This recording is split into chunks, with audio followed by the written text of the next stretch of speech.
Hello children, part first में आपको cylinder का सिर्फ लेटरल और कर्व सरफेस एरिया ही एक्सप्लेन कर पाया क्योंकि वीडियो बहुत बड़ा हो जाता है, इसलिए इसे पार्ट सेकंड में रखा है।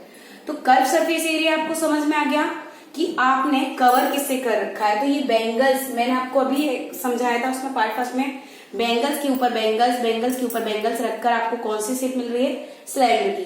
तो ये तो हाइट बन जाएगी, लेकिन जो कवर कर रखा है वो किसने कर रखा है, सरकमफ्रेंस ने। तो सरकमफ्रेंस आपके पास क्या होगी, लेटरल या कर्व सरफेस एरिया का मीन्स ही है आपको क्या फाइंड करना है, जिसने उसे कवर कर रखा है। तो 2πr, ओके। अब ये कितनी हाइट के साथ है, क्योंकि 2πr तो ये सरकमफ्रेंस होगी, लेकिन हाइट कितनी है उसका मल्टीप्लाई कर दे तो हमारे पास क्या आ जाएगा, कर्व सरफेस एरिया आ जाएगा। तो लेटरल और कर्व सरफेस एरिया का फॉर्मूला हो गया 2πr(h).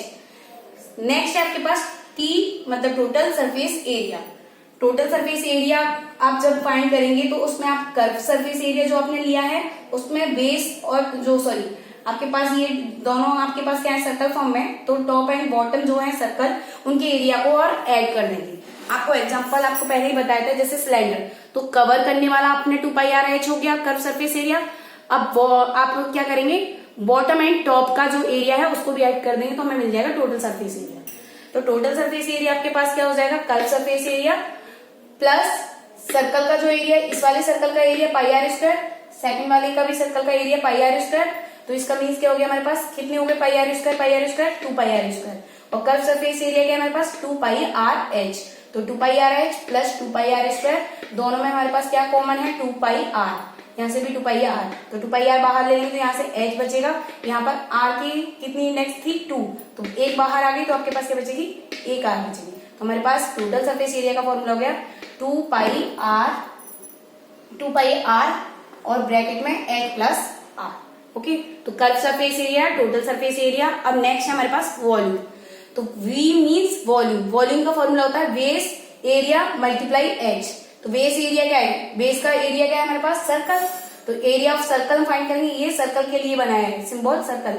ये क्या है हमारे पास, एक सर्कल है, उसका एरिया मल्टीप्लाई h। तो h क्या है हमारे पास, इसमें हाइट। तो एरिया ऑफ सर्कल क्या होता है, πr² और मल्टीप्लाई h, तो πr²h। अब ये जो लास्ट में आपको फॉर्मूला समझाया है वो कोन और सिलेंडर में जो दोनों में रिलेशन क्या है उसको समझाया है। जैसे मान लीजिए यहाँ पर फॉर्मूला क्या है हमारे पास, b = 1/3 πr²h। इस 3 का मल्टीप्लाई कर दे तो हमारे पास πr²h आ गया, यानी कि वॉल्यूम मल्टीप्लाई 3। तो किसका वॉल्यूम है हमारे पास, कोन का। तो वॉल्यूम ऑफ 3 कोन्स, यानी कि ये अगर रिलेशन पूछा जाए सिलेंडर और कोन का तो आपके पास ये मान लीजिए v मान लीजिए, पूरा वॉल्यूम के लिए vo लिख लीजिए, कुछ भी आप दोनों में डिफरेंस रखने के लिए आप इसे v' दे देते हैं, तो इसे v' नेमिंग दे दी। तो volume of cylinder equal to volume of 3 cones, मतलब 3 कोन्स को अगर आप ऐड कर दें तो हमारे पास एक वॉल्यूम किसके इक्वल आ जाएगा, सिलेंडर की। यानी कि आपको ये समझ में आ गया, अगर इस कोन को, अगर हमें इस सिलेंडर को फिल करना है कोन से, तो इस कोन में कुछ भी आप मतलब वाटर वगैरह ले लीजिए, तो इसके 3 पार्ट्स मतलब 1 2 3 पार्ट्स अब जब ऐड करेंगे तभी पूरा सिलेंडर फुल होगा। समझ में आ गया। तो ये आपके पास क्या हो गया, relation of cylinder with cone.